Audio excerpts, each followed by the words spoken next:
Good evening, everybody. Good evening. Good evening. So tonight, we're going to talk about the movie that was selected for December. And the movie selected for December was Hidden Figures. That was the movie that was selected. So we're going to discuss that movie and, break down some things with it, just have a good discussion about Hidden Figures. So first of all, good evening to everybody. Good evening. I hope you had a great Monday. And listen, if you didn't, make a decision to be like, ain't nowhere to go but up from here. All right.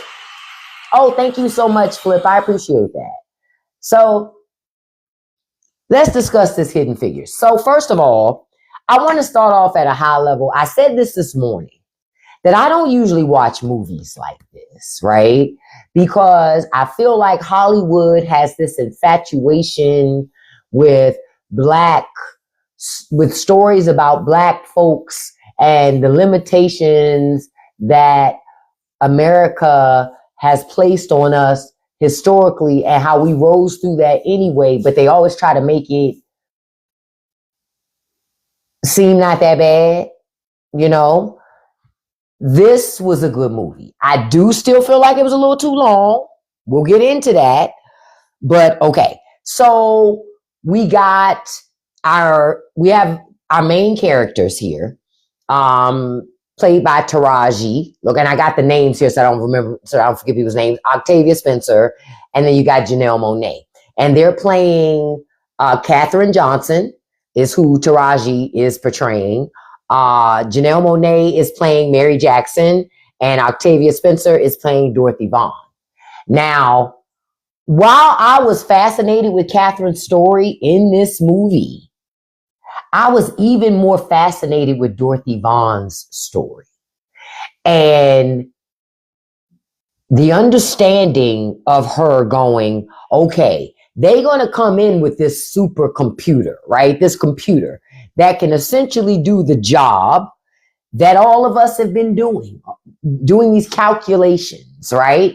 They were human calculators for NASA.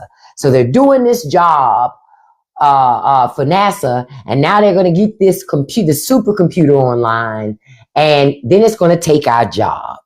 What do we do? How can we pivot to make ourselves useful even in this new environment? And having the foresight, that's rusty out there, y'all. I'm in this damn bowl. Ain't nothing in the bowl, but rust. But having the foresight to be like, okay, they got this computer, but understanding that a lot of the people that work there didn't know how to program it. They didn't know how to use it. They didn't know what to do. So her having the foresight to go, okay, well, having the computer is one thing. Now we got to know how to program it so we can do the things that we needed to do. Afternoon, Alex. So I loved that. So I loved Catherine's story. Don't get me wrong, but I really liked Dorothy's story and her role and where she was in all of this. I really liked that. I was like, that's pretty cool. And then all of the other Black women that ended up coming over to that department, I thought that was pretty cool. Now, okay, before we get to Taraji's character, let's go on over to Mary, right? Okay, that was played by Janelle Monáe. And she was another woman that worked at NASA, and she wanted to be an engineer. But what was even more profound about her was there were requirements for continuing education to make those things happen. And in order for her to get that continuing education, she sued. She went to court, and she convinced the judge to allow her to take those classes. And he did let her take night classes so she could do what she needed to do. So I thought her story was awesome. I thought the way they framed the dynamic or between her and her husband, like her husband at first having a tough time accepting that she wanted to be an engineer. And then at that point then going, well, if this is what she wants to do, I support you 100%. So I liked seeing that change. Yeah, the courtroom scene was awesome because what she did was she reminded the judge so that he could see how he was a first at something and how he could continue to be a first at something. I thought it was pretty cool in the way that she did that because it got the judge in the feels. Technically, the judge got emotional. He was like, how can I'm just going off of what I could see in the expression of the actor. He was really good too. Like, how could I possibly deny what she's saying? She actually has some pretty decent points. He actually agreed with her more than he wanted to hate. And I liked that. Now I'm going to tell you, okay, so can we talk about the bathroom situation? Can we talk about that? That was getting to me. That was getting to me. It was getting to me. I was like, wait a minute. So this woman got to hold her bathroom situation as much as she can because every time she goes to the bathroom, it's at least 40 minutes of her time to go all the way across campus to get to the colored bathrooms only. Crazy, right? Crazy. And it was just like, I already knew that when she went to the bathroom, she couldn't go in the building that she worked in. I figured that much. But then realizing she got to run because she can't walk. She has to also rush to do it. But I loved Catherine's delivery. Taraji, playing the Catherine character. I loved her delivery when Kevin Costner's character, Al, was all upset. Like, where do you go? I look for you every day. She like, listen, ain't no bathroom here. Okay? Like, what the fuck you want me to do? I'm trying to work with dignity as much as I possibly fucking can, even in spite of the fact that there are people that work with me that treat me less than that. And when she said the part about, and a coffee pot that nobody will touch, I said, my God. I literally said that out loud. I said, my God. It was like, whoa. Because when you say it like that, it even shines the light on even more how ridiculous racism and segregation is, Because these women had something to contribute, and being Black didn't take away from that.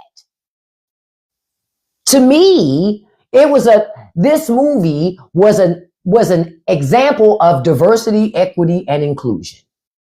These women were more than qualified for the jobs that they had, more than qualified. And having other perspectives at NASA was a part of getting us into space and eventually to the moon.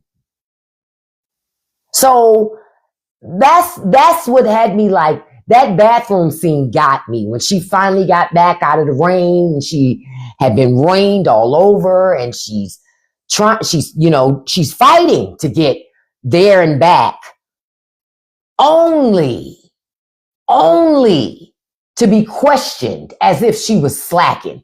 Loved every minute of that. Loved every minute of it. You said, now then the white man who had the job. Yeah, true. And I'm going to tell you who I really enjoyed in this movie, even though his character I hated with a passion. Jim Parsons. He was good in this movie. It allowed me to see another depth and dimension of him as an actor, which I appreciated because I didn't like him the entire damn movie. And I said, you know what? That means he's doing his damn job, right? Because somebody got to be the villain up in this thing. And him and Kirsten Dunst too. Because I love me some Kirsten Dunst. Okay? Kirsten Dunst holds a special place in my heart because of Bring It On. You understand? Because of that alone. But in this movie, I was like, oh, this bitch, she is trying it. But she was doing a great job as an actor. She was doing a great job playing those dimensions, those struggles. And when she was in the bathroom with Dorothy, and she said, what did she say? I have nothing against you people or something like that. And she said, yeah, you really believe that. And she said, I know you really believe that. Child, listen.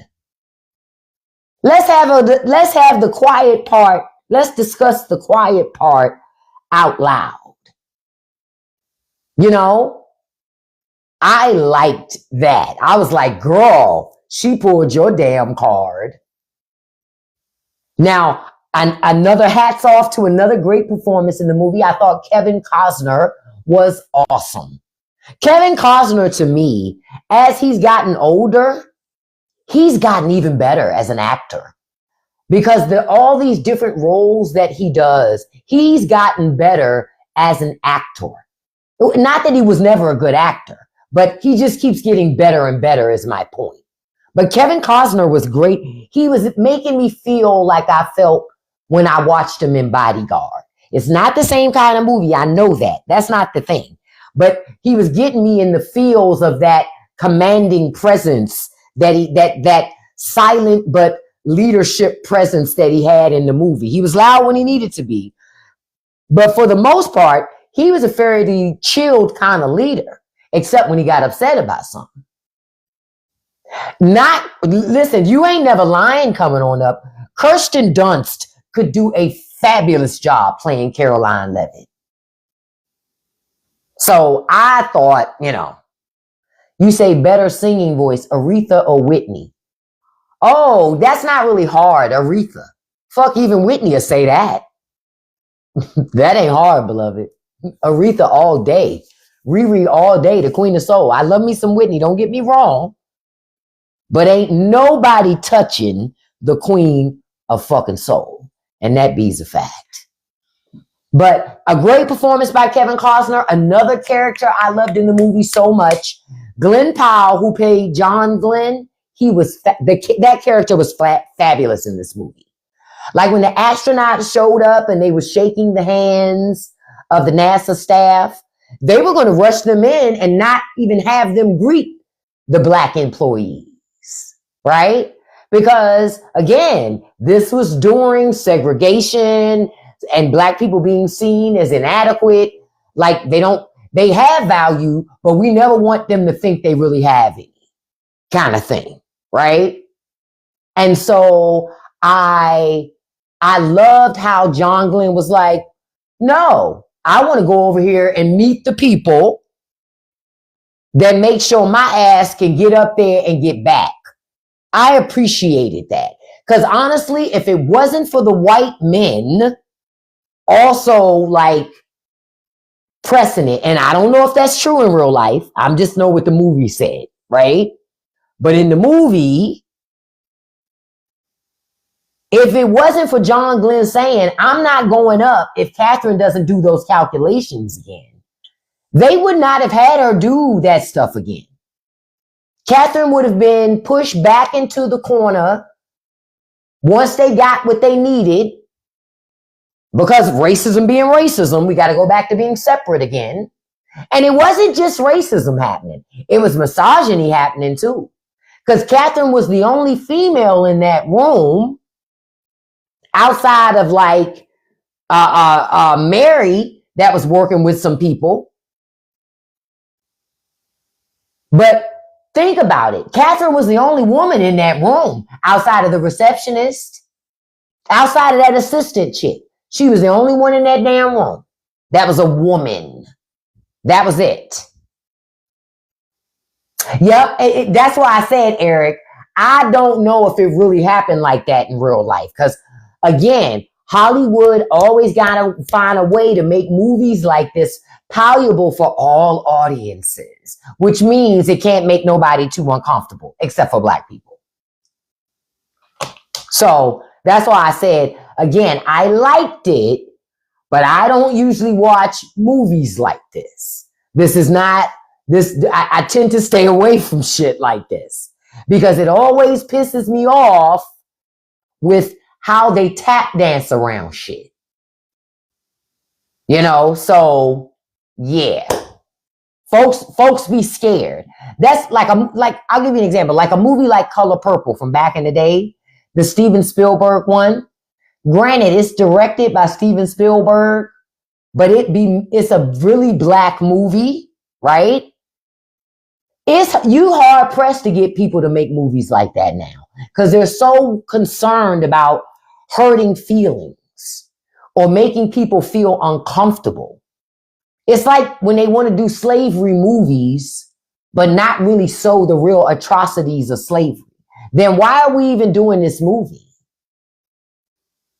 Like, you might as well make the motherfucker a musical. If you're going to water it down and not be accurate about what it is. And I'm torn between being accurate, but then it's not a documentary. It's entertainment. But then that's why I have a problem with making the suffering of minority people, especially my people, entertainment. I just got an issue with that. But this movie I did enjoy, but I stand by what I said.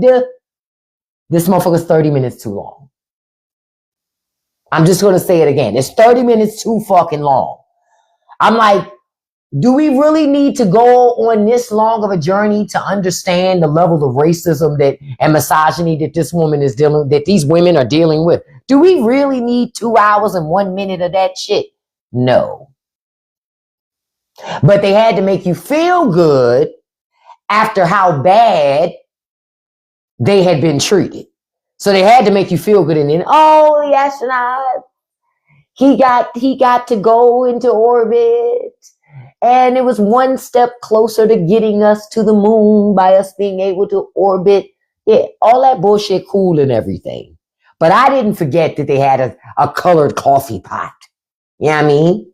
And also, I want to address another thing. You remember the scene when she did say something about the bathroom, and then the next day, I think Kevin Costner proceeded to knock the sign down, like the colored women signs down. Again, to me, it was trying to wrap up and make segregation. Oh, we just all used the bathroom together after that. Wait a minute. So follow my logic here. He had enough power to stop segregated bathrooms at NASA, but he didn't have enough power to keep Catherine in that room after they had got those men into orbit.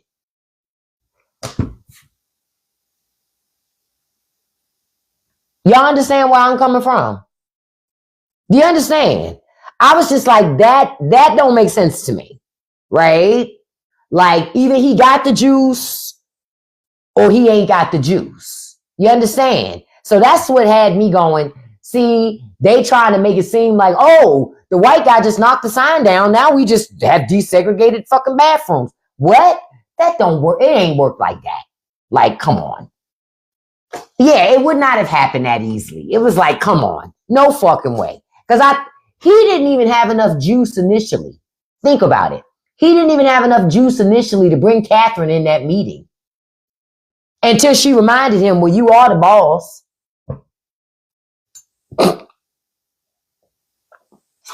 Remember? He was like, not sure what to do. So I'm going, wait a minute. You can desegregate all the bathrooms, but you can't keep Catherine in that room. Okay. Like I said, this is why I don't watch movies like this. Because 1 + 1 never equals 2 in these movies. But I enjoyed it. I'm not going to lie about that. I did enjoy the movie. But I was like, I'm watching y'all. I'm watching y'all. I told you, because I had to pause it a couple of times to make it through. No disrespect. I had to stop for a minute and be like, yeah, I got to walk away from this shit for a minute. Because, like, I'm going to give you an example. In the beginning, right, when their car broke down, they were outside, then the car broke down. And then the cops showed up. So they do a little bit of talking to the cop, and Murray being sassy as hell, and then he just escort them to the NASA location, and then when they get there, they just wave and keep driving in.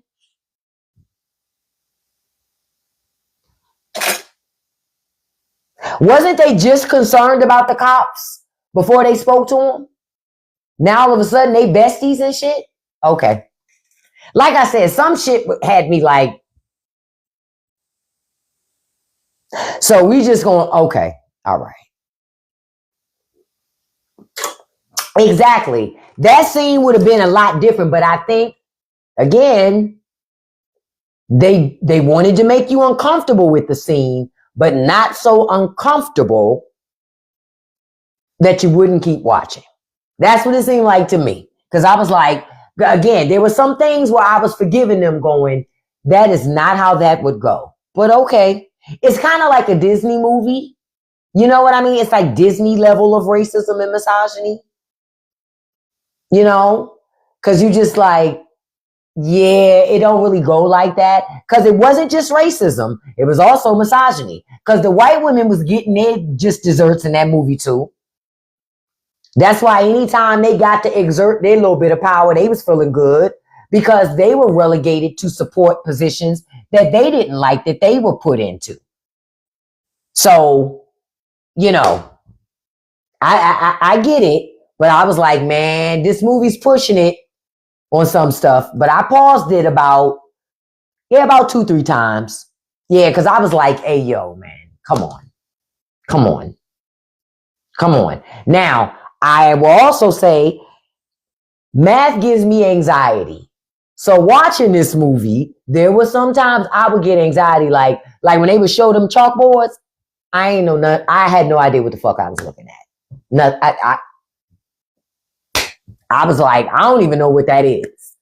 And you know what it made me think? I'm sure there are people out here that are really good at math, like engineers and stuff, that could look at that movie and tell us whether or not if the shit on that board was even like accurate, real shit.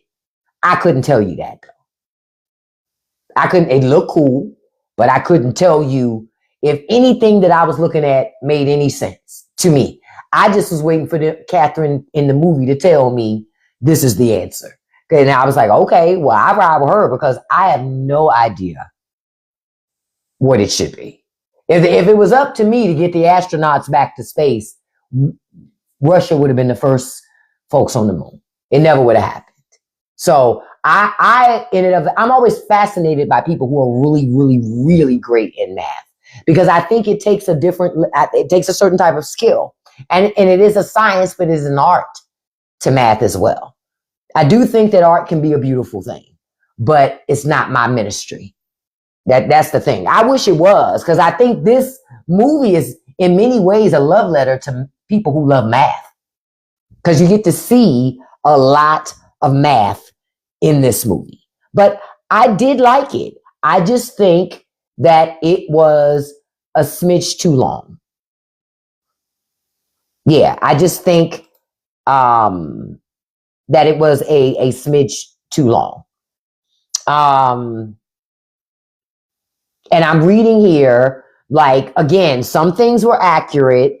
Back then, these women were considered human computers because they would perform complex manual calculations for aeronautics and space flight.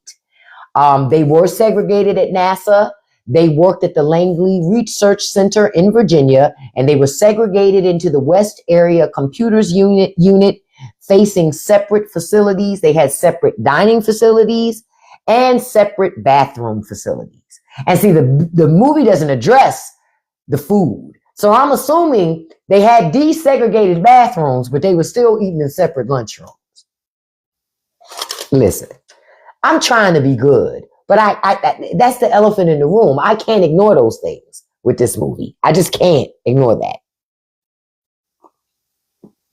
And then we saw that Dorothy Vaughan became NASA's first Black supervisors, leading the West computers and mastering the Fortran programming language to transition the team to electronic computing. And then Mary Jackson, she was a teacher who fought to make graduate level math and physics courses at an all-white high school to become NASA's first Black female engineer. So there was a lot, that was true, but then there was a lot that wasn't true. Like I'm seeing something here where they say it's largely historically accurate in spirit. When something says that, they say it's largely historically accurate in spirit, highlighting the real contributions of Black female mathematicians at NASA, but takes significant creative liberties for dramatic effect, condensing timelines and combining characters. Key changes include creating composite characters like Al Harrison and merging events, making the women seem closer colleagues than they were, and fabricating some dramatic conflicts to visualize systematic racism, though the core story of overcoming prejudice to achieve greatness is true. So, yeah, these women in real life were not even close. They were not friends hanging out. They were not close colleagues in that way. Not like the movie portrays it to be. But the movie, it makes sense why it was written and done in the way it was presented. It makes sense. It makes sense. Like I said, I give this movie, if I had to rate it out of a 10, I would give it a 7 out of 10. The only reason why it's not getting an 8 from me is it was 30 minutes too long. I stand by that statement. It's just too damn long. I'm sorry, but I'm not sorry. I was like, yo, for real, they didn't even have to show us the scenes with Catherine as a little girl and computing and how, because they didn't give us enough of that for it to even matter. You understand? I felt like it was a waste of time. It didn't even matter. It was like they could have cut that shit out. We didn't need that.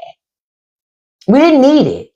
And quiet as kept, we didn't need all that courting between Catherine and that man that she ended up marrying. We didn't need all that shit. I was like, man, this is unnecessary. Can we just get to the damn astronauts? I tell you, listen, I told y'all I don't usually watch movies like this. You're right.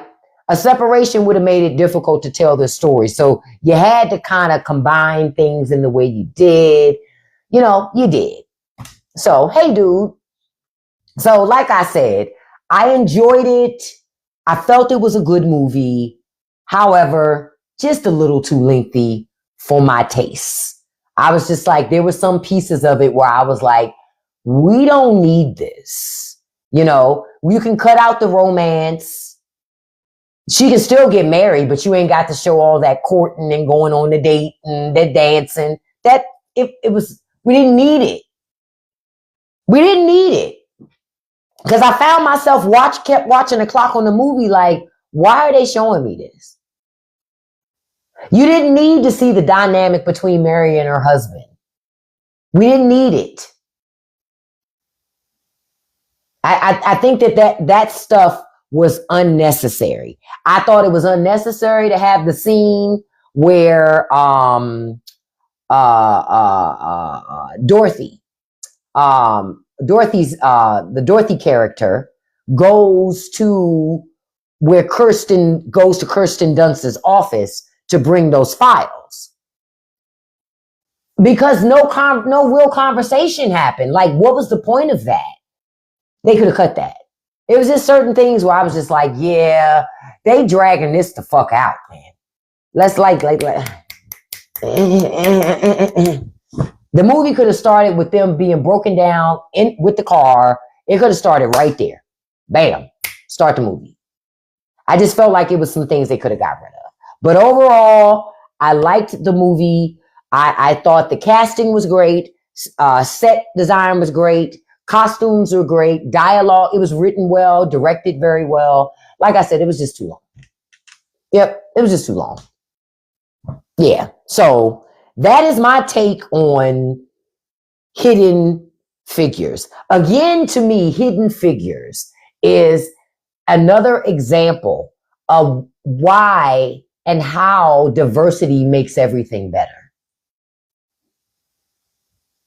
Not only were they Black, but they were women, providing another perspective, another way of thinking, another way of doing that actually led to wins for everybody because of that. Oh, you said you've watched it 4 times? Honestly, possibilities, I would if it wasn't 2 hours and 1 minute. Did I say that out loud? I did. I did. Because I would watch this movie more than once if it wasn't 2 hours and 1 minute. Now I'm going to watch it again, but I'm going to fast forward through the shit that I think that should have been edited out. I'm just going to fast forward through that stuff. But I love the movie. I love the relationship between the women, their dialogue with each other. I just loved it all. I love to watch their progressions.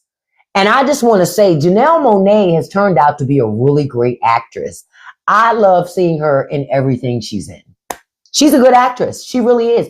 She can hold her chops next to people like Taraji and Octavia. So she did a great job, I felt like. I didn't realize this movie, though, came out in 2016. Damn. I didn't realize that. I didn't realize it was that old. I thought it was like maybe 5 years old. I didn't realize it was that old. That it was that long ago that Hidden Figures actually came out. So I didn't realize that. I think Barack Obama might have still been in the White House, I think, when this came out. Yeah, and I had forgotten about that. You said, proud that women did so much more than I knew. Yeah, women have made a lot of contributions to society. A lot, you know. So that's why I said diversity is a beautiful thing. It's a beautiful thing. And what and I'm going to tell you another thing this movie showed. It showed that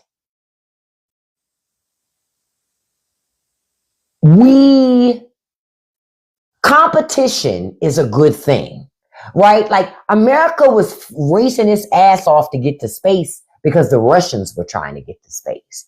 Everything was a race against time about who's going to get to the moon first, right? Competition's a good thing. And competition was what caused us to accomplish what we did.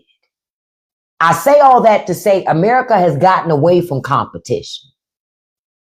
We've gotten away from that, and getting away from competition is going to be the very thing that makes it extremely difficult for us to win as a nation, because we don't believe in competition anymore. America is now a country full of monopolies. Competition is almost seen as a bad thing, you know, but competition is what caused NASA to do whatever they had to do to make sure our asses got into space. And when you realize how fascinating space is and the whole idea of space travel, then it's even more, exciting is not the right word. Even more brilliant and awesome the work that not only these women, but all of NASA did to get us into space, into the moon, to the moon. And now when you look at how much more NASA has accomplished with all the different telescopes, you know, the James Webb telescope and all the other different telescopes that we've sent out, all the different things that we have learned about space is all because of math. You can't get there and back without math. It was just when you think about like going to space is not. I remember I saw a video. I know that many of you are probably familiar with Neil deGrasse Tyson. I love listening and watching Star Talk episodes. I love watching him and Chuck together. I love that. So I watched the Star Talk episodes. And one of the things he talks about is Chuck asked, well, if I just wanted to go to Mars on a Tuesday, can I just go? And he reminded us, no, you cannot. Because again, when we go to places like the moon or any planet in our solar system, any place in our solar system, we're not going straight up. It may look that way to you, but it's like a slingshot. It's literally like a slingshot where they have to time when they need to be leaving Earth so they can get to a certain point in the atmosphere, in space, so that they can use that the atmosphere and the trajectory of space and time to be moving. Because we don't have enough fuel to just be doing all that shit, to be running fuel all the time. So some of it's just using, the physics of it all. That shit is fascinating to me because I love to learn about space. I'm always like learning stuff about space. Space is a fascinating thing, but it's a scary thing. Because one of the things this year that I've learned, well, at least that I feel, I won't say that I've learned it because we don't have any proof. We still don't have any proof of finding any other habitable planets in our solar system with people like us and all this stuff. We don't have that, right? But I firmly believe, because of the way space is set up, it's no fucking way that there's not another solar system, and I'm sure in a whole other dimension and place we can't get to because we don't have the technology to get there, right? And even if we did get there, it's not like we could send messages back because we don't have the technology to do that. No, I'm not doing a Patreon tonight, dude. I don't usually do them in the evenings too much. But when you look at what it takes to get to space and from space, that shit is fascinating. I believe that it probably is other life and other beings, whatever those are, right, out there. But we will never know that because space is so fucking big. I don't even think that many of us have an understanding about how big space is. Like last night, I was watching a video. I was in the bed last night. Have you guys ever watched the channel on YouTube called What If? He's a guy, he does like all these space videos and it's called What If, right? So last night's What If video I watched was what if different black holes combined and clashed? What would that mean? And what would it mean if it clashed close to us? And all. So when you look at all of those things, you just go, there has to be something else out there. We're just never going to be able to get to it. You saw that video, Kiara. That was a fascinating video.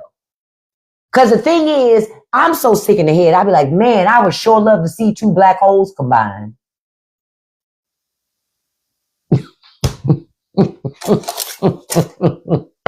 It's not that simple. You understand? It's not that simple. You know what I mean? It's not that simple. Plus, I love to watch those space videos where they say, okay, what would happen if Mars left our orbit?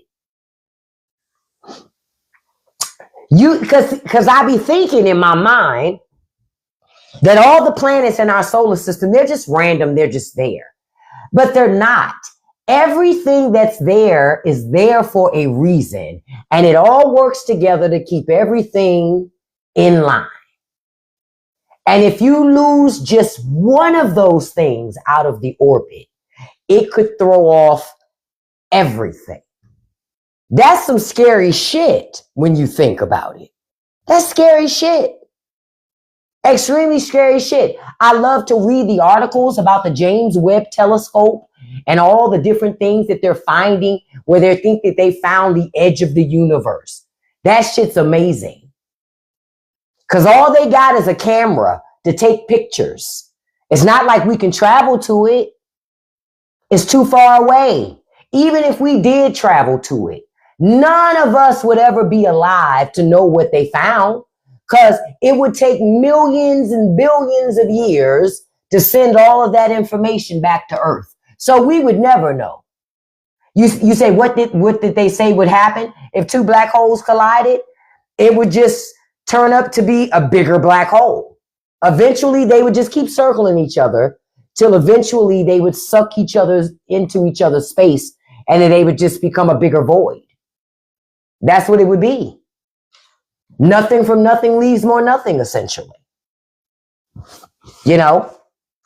Like, we have a black hole in our solar system. We have multiples black holes. That shit is fascinating. In our own solar system, we have them. It's fascinating, but it's fucking scary. Because, like, okay, have y'all ever seen the space video? I saw it online before. I don't know why I watched this fucking video. It fucked my head up, but I watched it anyway. It was this video. This guy, he does these 3D simulations, and it's no talking in these videos. He did this 3D simulation of what would happen if the moon crashed into Earth. I don't know why I watched that video. I don't know why I watched it, because somewhere in my mind, my dumbass mind, I'm thinking, yeah, if the moon crashed into Earth, it wouldn't kill us all. I think some of us could hide in bunkers. No.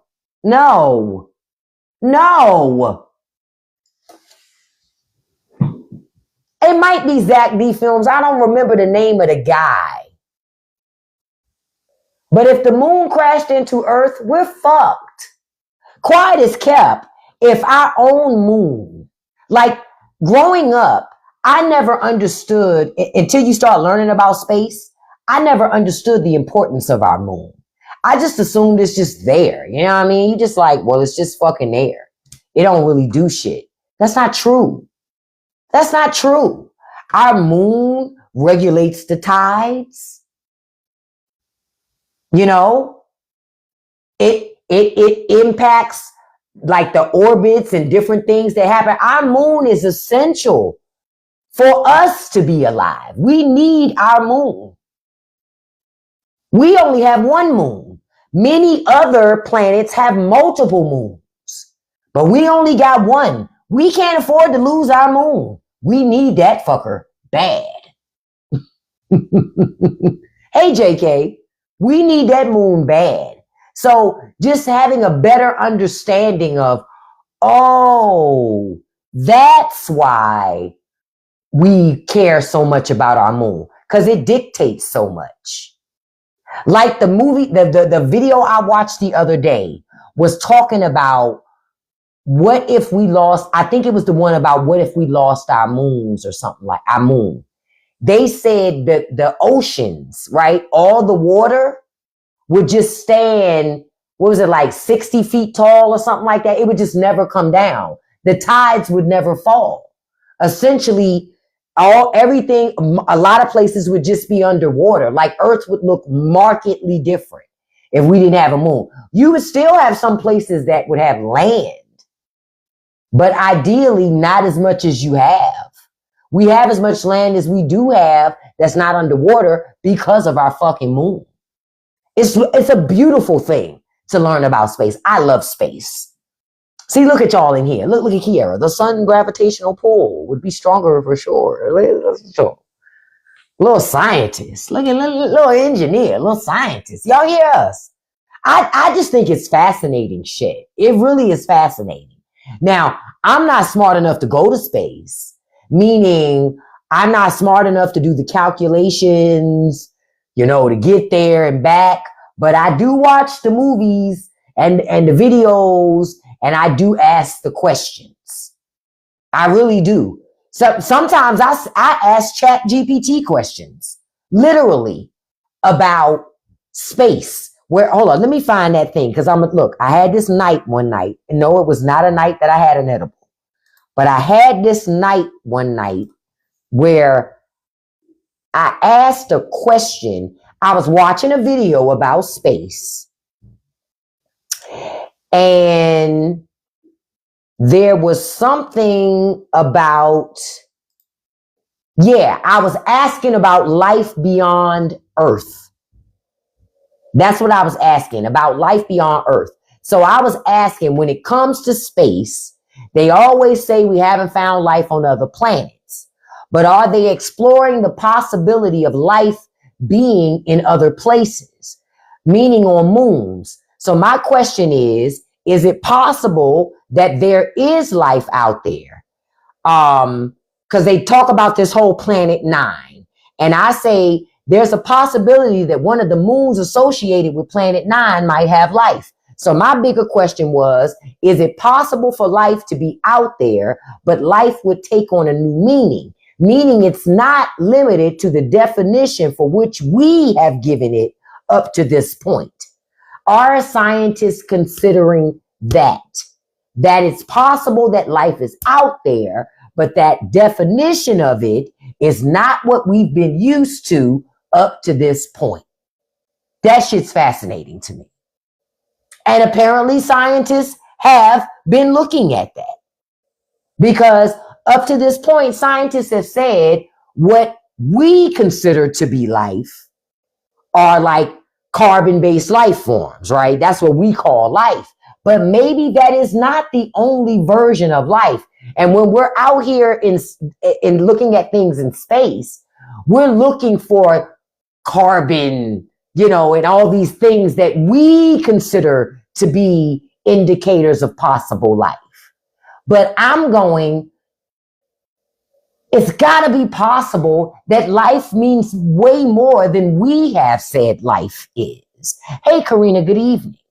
So that's why this shit to me is fascinating. It is fascinating. And then I asked this other question. Then I said, when you're out there looking in the solar system, the moons, especially with planet 9, the moons are the most interesting. And with other planets, the moons are where we think there may be life. So why is Earth considered a planet than a moon? Then I got into that, and then it told me why. Because Earth actually orbits the sun and our moon orbits us. So by proxy, that's why Earth is a planet, not considered a moon, because Earth has its own rotation around the sun. And they were saying that there are a couple of other little things that scientists try to make assumption about, why something is a planet versus why it's not a planet. Again, I am fascinated by space. Space does fascinate me because it's scary as fuck. It's scary as fuck. Like, I'm going to tell you one more fascinating piece. I know that we've all seen Saturn, right? Because Saturn has those rings. Have you seen the newer pictures that they've done with the satellites to give really in-depth views of what those rings are, what's really happening in those rings? That shit is beautiful. It is gorgeous it's just like, oh my God, that really exists. Yes, Lori, and I agree with you. It is extremely arrogant for humanity to make the assumption that we are the only life that exists. Not only do I think that other life would exist, I think if other life existed and it had an ability to travel to Earth, that already tells you that it's smarter than us anyway. Because of the technology that is required to travel through space. Think about it. So by proxy, they already have to be smarter than us, because we can't do that. We haven't figured out how to do it. So by proxy, they're already smarter than us. So I go, that's what makes me go, there aren't any aliens. You understand? There are no little green men. I don't believe in no shit like that. I'm sorry. I personally don't believe in that. Not them coming to Earth. Why come, of all the fucking planets, why come here? That's all I'm saying. That's all I'm saying. that logic doesn't sit well with me. It just doesn't. Not the little, not in that sense of not resources. No, because I'm gonna tell you, you can get resources that we have here in all those other planets before you even get to us. You understand? You got suns out there bigger than our sun. So it's not like they need to get close to our sun. It's suns out there bigger than our sun. Billions of times bigger than our sun. So why would they want to come here? Not you saying hopefully for the melanin. Not the aliens coming. I'm looking for me a black girl. I heard about black girl magic. We caught some radio frequencies that came through and they said something about black girl magic. And we was coming through to get a taste of that little black girl magic. That's when everybody be like, you know, you say we're from the same. I agree. I do think we're all from the same explosion, but where you ended up in the explosion determined what came to be. You know what I'm saying? You say, what about ancient drawings of spacecraft found in South America? I don't think it was spacecrafts. I'm being honest. Let me tell you why. Okay, I'm going to tell you why. Y'all know how when we get the eclipse, how people act all nutty when we get an eclipse, and we have information to know what the fuck is happening. Imagine the people from before not even understanding what's happening. They're just assuming that it's gods fighting or it's this and it's that. They don't even have an understanding of what these things are out there. So that's why I say I don't buy it. Because I go, listen, this is my thing. I guess I look at it like this. If spaceships existed, right? Think about it. How come we don't have more footage of aliens when everybody got a smartphone now? We had more footage of aliens when people was using home video cameras and everybody and their mama did not have a video camera. But for whatever reason, the aliens would show up when the people was using VHS tapes or Betamax. But now that everybody got a fucking smartphone, fucking iPhone, Samsung Galaxy Note and shit, the aliens are like, hey, man, let's not go back down there. Shit. They got 5G. Like, the fuck? Like, that's where I go. That's where I say it doesn't make sense to me. I'm being honest. That's where I go. That's where they lose me. It doesn't make sense. Where are they now? It's kind of like Bigfoot. Think about it. People can only get pictures of Bigfoot with shitty cameras. How come ain't nobody went to where Bigfoot supposedly is with their 4K camera and their great internet and their what's that Starlink and all this other shit and catch video of fucking Bigfoot? Loch Ness Monster. If that shit is real, how come they don't take their high resolution HD cameras and go catch pictures of the Loch Ness Monster? Now they can even do drones. They don't even have to go there physically. So that's why I said, you say we took videos with our phones. People said, well, Elon Musk has a shitload of satellites up there. It is. There's a lot of Starlink satellites up there.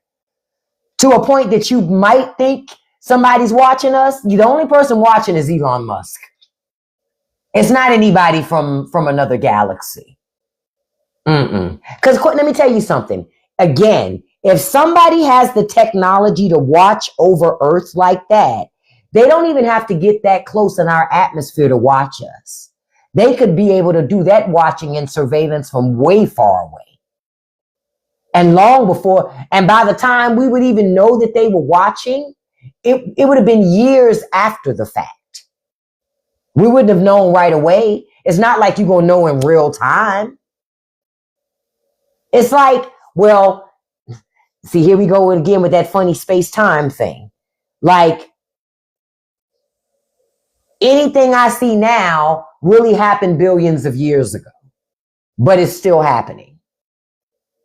It's weird shit. That's what I love about space. And that, again, time is relative. Man created time to understand its relationship with the sun. Man created that. Because technically, time is really what we created. Is what we created to understand why that bright thing is there sometimes and why that bright thing not there sometimes. So we can grow food, so we can do certain activities and plan certain things. Man did that.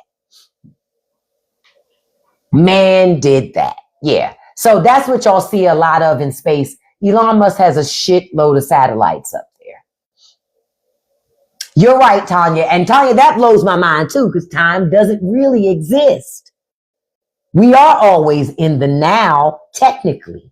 Because think about it, you can't ever go back. There's no way to go back.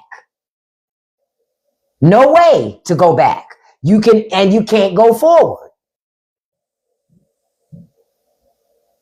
You can only exist in the now, which is true.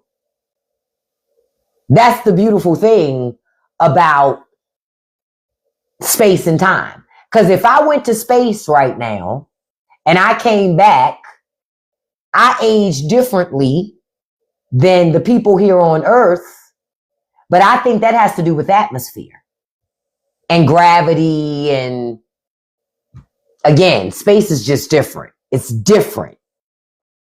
But I love space. So again, I enjoyed this movie, but I enjoyed space. I like this, but I love Interstellar. I loved Interstellar. Interstellar was a masterpiece, an outright masterpiece of a movie. To try to explain or visualize space travel, I thought it was brilliantly done, especially when they traveled through the wormhole. That shit was so good, especially because in science, we believe there's a belief that there are wormholes and that you can travel from one side of the solar system, one side of space to another side of space. But again, it's never happened. No one's ever done it. We don't know. Yeah, I remember when Senator Kelly did that experiment with his twin, which I thought was pretty cool. So no, I heard something out there. I was like, I thought my dog was up to no good, but he was just licking water. But again, I love space, so yeah. I did love this movie. I did, but I still stand by what I said. It was 30 minutes too long. It was 30 minutes too long. Now, I want to prepare y'all for tomorrow when we meet to talk about, all the things that have been going on.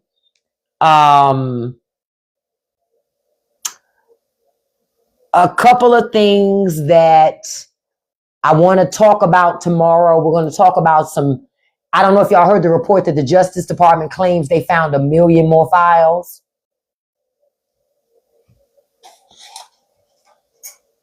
That's what they claim.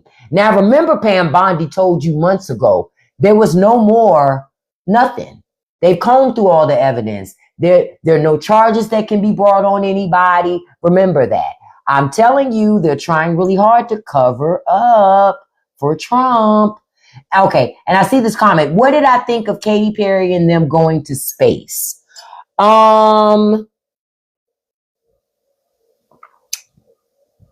It was rich people showing they have connections. I wasn't impressed. If they wanted to impress me, they should have taken regular people to space. Regular people. I don't give a fuck what Katy Perry thinks about going to space or Gayle King.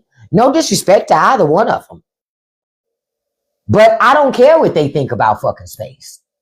I would have rather them send people to space that are normal, regular folk. Somebody that maybe does space stuff on YouTube. You know what I'm saying? That would have been more interesting to me, and have them come back and talk about their experience. But they didn't really go like space. All they did was go up and go right. They were still inside of Earth's atmosphere technically. So they didn't nearly do, they didn't do what astronauts be doing. It wasn't even that. It was more of a, like I said, a touristy thing for rich people to do. Rich and powerful, connected people. I wasn't impressed by it personally.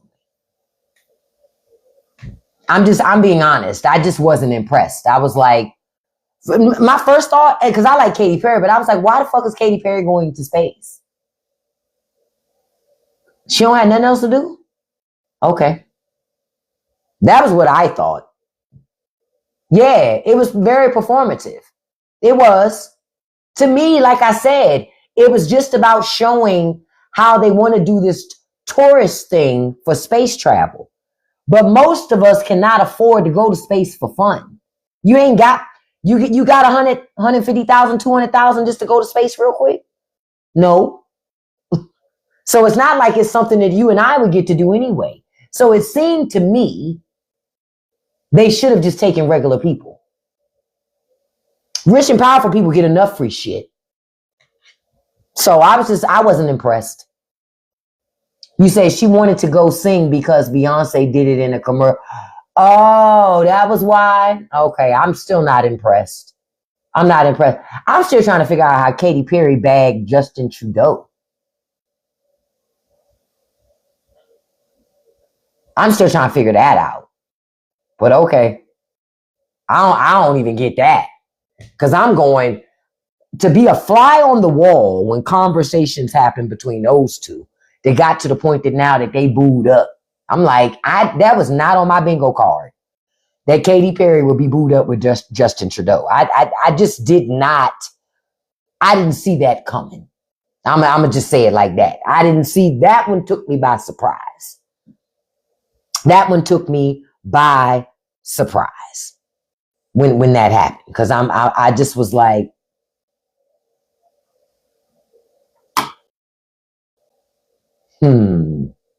okay. All right. So again, tomorrow too, we're going to do a short after show on Patreon where I'm going to share with y'all about how somebody got a letter from the Charlie Kirk Foundation threatening them. They got this letter on Christmas Eve because somebody from the Charlie Kirk Foundation saw a comment they put online about Charlie Kirk and proceeded to find out who this person was and wrote them a letter and sent it in the mail. I'm going to say and keep saying what I've been saying.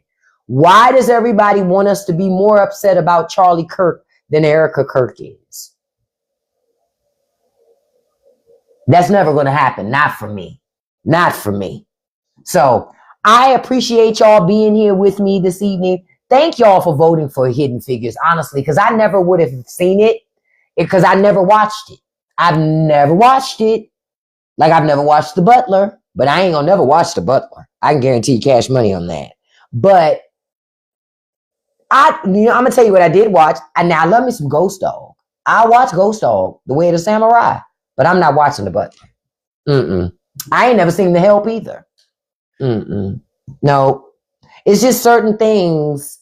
I ain't never seen Driving Miss Daisy. It's just certain shit I ain't watching. Fuck it, because it's a trigger for me. I can't watch it.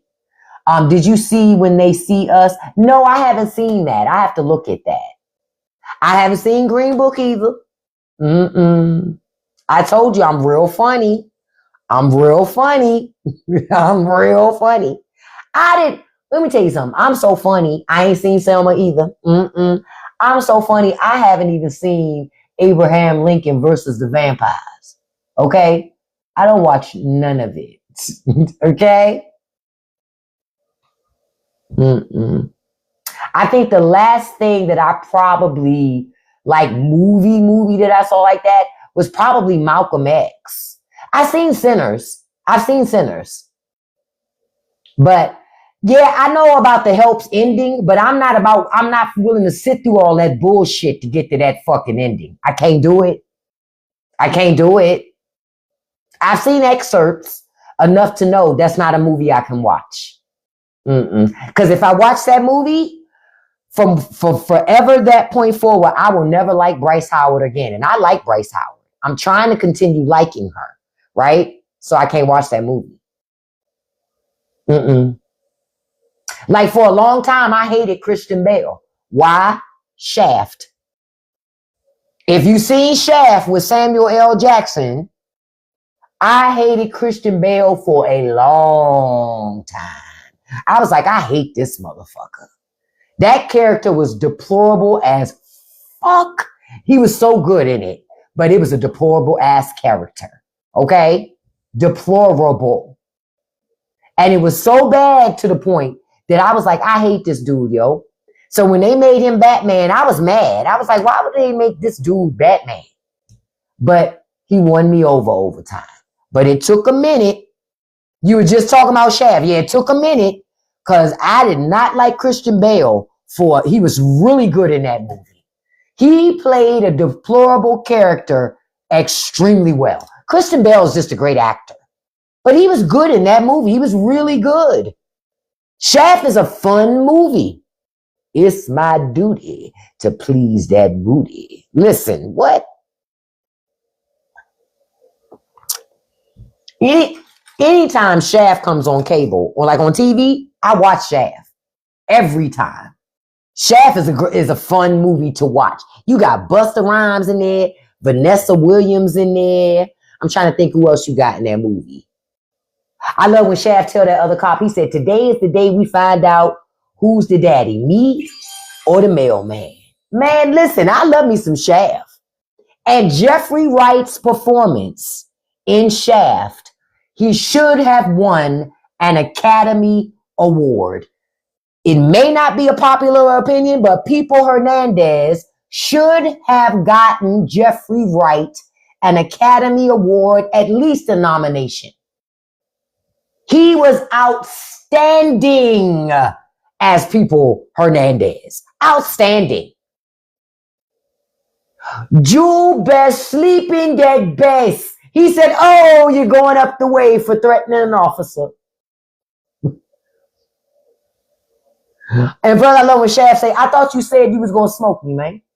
I smoke camels, man.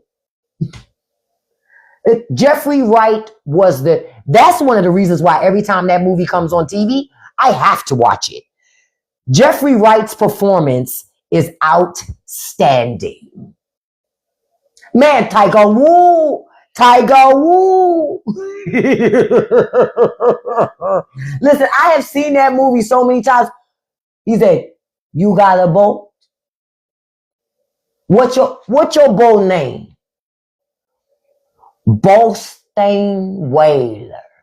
Hey man, you got like a business card or something? Come on, man. Stop playing with me. I done seen this movie too many times. I fucking love Shaft because of Jeffrey Wright. Jeffrey Wright, that movie was just very well cast. Listen, you laughing, but I've seen this movie so many fucking times. When that movie come on TV, I'm quoting it line by line. I'm literally standing there. Shaft, you're out of here. What, for that? When he punches him? Oh, man, come on, man. Come on, man. I've seen it too many times. When an actor does a fabulous performance, sometimes it can't be denied. Jeffrey Wright was so good in that fucking movie. I thought he was Puerto Rican for a hot second, but he not. He black. He just a damn great fucking actor. Jeffrey Wright's a great damn actor. He's a great actor. He is a great actor. That man can do so many different things. But Peoples Hernandez is the character you love to hate. It's like you know he bad and you know that you shouldn't like him, but at the same time he got charisma. So you're drawn to the charisma, but at the same time you like this deplorable, bruh. People Hernandez was a deplorable ass character, but he was fun to watch. I haven't seen Glory since high school. Because again, it's another movie that it's a trigger for me. But I haven't seen it since high school. I've seen it twice. I ain't never watched it after that. I watched Color Purple before I watched Glory. I'm keeping it all the way a buck. I'm keeping it all the way a buck. I just, yeah.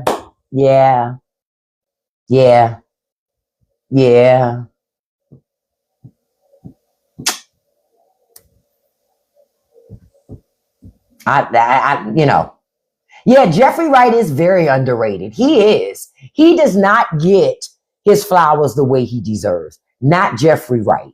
Jeffrey Wright should be getting way more kudos than he gets. I'm sorry. Because the man has so many different notes and ways that he can do characters. But People Hernandez is one of my favorite movie characters out there. Outside of Dolomite. I mean, I got a couple favorite movie characters. You got Dolomite. You got People Hernandez. Fucking Ordell Roby. I still say Ordell Roby is one of the best movie characters ever created on film. From Jackie Brown. Don't play with me. Sam Jackson put his foot all the way in that role of Ordell Roby. Put his foot all up in it. All up in it. The man's a great actor. And he did a great fucking job as Ordell Roby in Honestly, I think Jackie Brown is the best movie that Quentin Tarantino's ever done, in my opinion.